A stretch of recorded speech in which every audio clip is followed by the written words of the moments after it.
আসসালামু আলাইকুম সবাইকে ইএসপি ক্লাসে অনেক অনেক শুভেচ্ছা। আজকেও আমরা নতুন একটি ওয়ার্ড নিয়ে আসছি, আর সেটা হচ্ছে গ্রামাটিক্যাল সেকশনের ডব্লিউএইচ ওয়ার্ড কিংবা কোয়েশ্চেন ওয়ার্ডের একটা শব্দ, যেমন হাউ। এই শব্দটা আমরা এটাকে অনেক সময় কোথায় ব্যবহার করতে হবে বা কিভাবে ব্যবহার করতে হবে এই জিনিসটা আমরা জানি না। এটা শুরু করার আগে যে বিষয়টা আমাদের জানতে হবে সেটা হচ্ছে এটার অর্থ কি কি হতে পারে। যেমন সবাই জানে যে কেমন কেমন অর্থ হতে পারে, আবার যেমন অর্থ হতে পারে, কিভাবে অর্থ হতে পারে, কেমন, যেমন, কিভাবে। ঠিক আছে, এই সমস্ত বাংলা অর্থগুলো বহন করে কিসে? হাউ শব্দটা দ্বারা। এখন এটা বেসিক্যালি কি বলা হচ্ছে নিচে একটু দেখি। Use to ask about the manner, যা ম্যানার শব্দের অর্থ বিনয়, ধরন, পদ্ধতি, পন্থা। এই সমস্ত অর্থগুলো বহন করে কিসের? ম্যানারের। অথবা মেথড মানে পদ্ধতি বা ধরন, একই কথা, বা উপায়।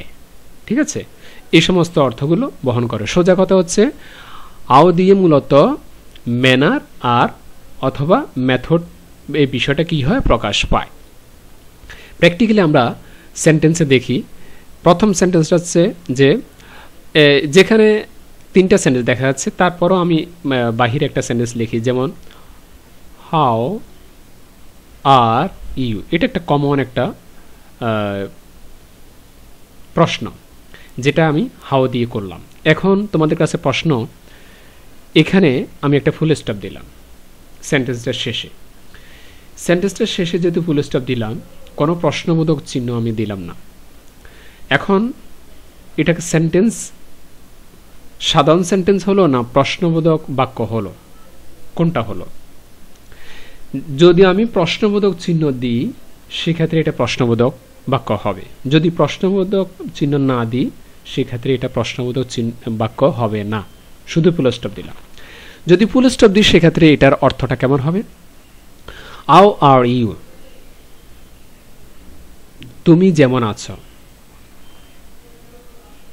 তুমি যেমন আছো, এই যে শব্দটা আও শব্দটা, এই আও শব্দটা দিয়ে এখন কেমন বোঝাচ্ছে না, এখন বোঝাচ্ছে যেমন।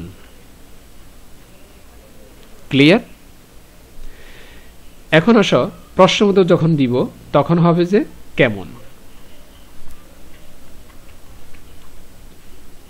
তুমি কেমন আছো, তার মানে তার অবস্থা সম্পর্কে সে কেমন অবস্থায় আছে, কি ভালো না খারাপ, অবস্থার সম্পর্কে নির্দেশ করার কাজে হচ্ছে যে কি আওয়ের। ওকে, বা এই এখন আরেকটা প্রশ্ন হচ্ছে, আওটা কি ব্যক্তির ক্ষেত্রে ইউজ করব না বস্তুর ক্ষেত্রে? এটা ব্যক্তি এবং বস্তু দুটো ইউজ হবে। আমি কি জিজ্ঞেস করতে পারি না? যেমন আমাদের এখানে প্রথম সেন্টেন্সটা আছে, এখানে দেখো যে how do you make pizza. How do you make pizza, এই যে পিৎজা একটা বস্তু, এই বস্তুটা কেমন ভাবে বানালো বা তৈরি করলো সেটা সম্পর্কে তথ্য চাচ্ছে, সেটা সম্পর্কে জানতে চাচ্ছে কে? এই আও শব্দটা। যে তুমি পিৎজাটা কিভাবে বানালে, how do you make pizza, তার মানে এটার তৈরির প্রক্রিয়াটা জানা যাচ্ছে, এটার অবস্থাটা জানছে, এটা কোন মানে উপায়তে, কোন পদ্ধতিতে এটা তৈরি করা হলো বা বানালো। ঠিক আছে, এই যে তার মানে এখানে ম্যানার বলতে আমরা বা মেথড বলতে এটা পদ্ধতি আমরা বুঝাচ্ছি। ওকে, নেক্সট সেন্টেন্স এখানে আছে how are you feeling today. প্রশ্নটা অবশ্যই প্রশ্নবোধক চিহ্ন শেষে আছে এবং এটা একটা ইন্টারেক্টিভ সেন্টেন্স মানে প্রশ্নবোধক বাক্য। এখন প্রশ্ন হচ্ছে যে এই আউ শব্দটা দ্বারা এখানে কি প্রকাশ পাচ্ছে, কিসের ইঙ্গিত দেওয়া হচ্ছে? আমি ব্যক্তিকে জিজ্ঞেস করলাম আজকে তুমি কেমন ফিল করতেছ, মানে দিনটা আজকে কেমন যাচ্ছে, মূলত বিষয় হচ্ছে এটা। সে আজকের দিনটা কেমনভাবে অতিবাহিত করছে বা কেমনভাবে সে কাটাচ্ছে, তার কাছে কেমন লাগতেছে আজকের দিনটা, এটা সম্পর্কে জানা হচ্ছে। তার মানে এই যে দিনের যে ধরনটা বা কোন উপায়ে সে দিনটা অতিবাহিত করছে, এই উপায়টা বা ধরনটা সম্পর্কে মূলত তথ্য চাচ্ছে কিসে? এই আও শব্দটা। ঠিক আছে। তৃতীয় নম্বর সেন্টেন্সে আছে how can I help you. How can I help you. এখন আমি তোমাকে জিজ্ঞেস করলাম, আমি মানে আমি তোমাকে জিজ্ঞেস করলাম কিভাবে আমি তোমাকে, কিভাবে, আও মানে কিভাবে, এই যে এখানে কিভাবে শব্দটা আমরা দিয়েছি অর্থ, কিভাবে আমি তোমাকে সহযোগিতা করতে পারি। আমি ব্যক্তিকে জিজ্ঞেস করলাম, বস্তু না। আগে দুটো সেন্টেন্সে কিন্তু একটা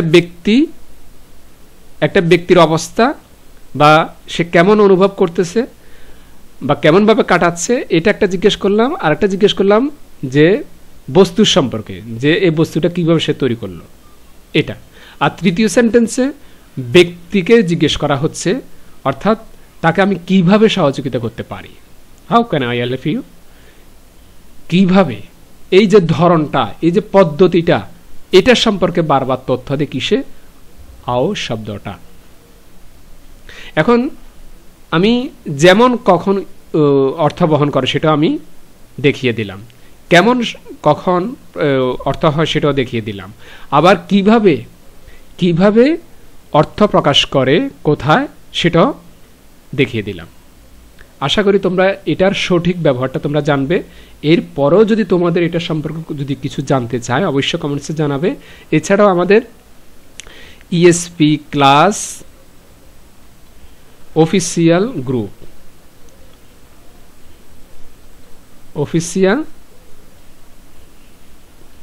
গ্রুপ একটা ফেসবুকে একটা গ্রুপ রয়েছে, ইএসপি ক্লাস অফিসিয়াল গ্রুপ, এরকম একটা গ্রুপ রয়েছে ফেসবুকে।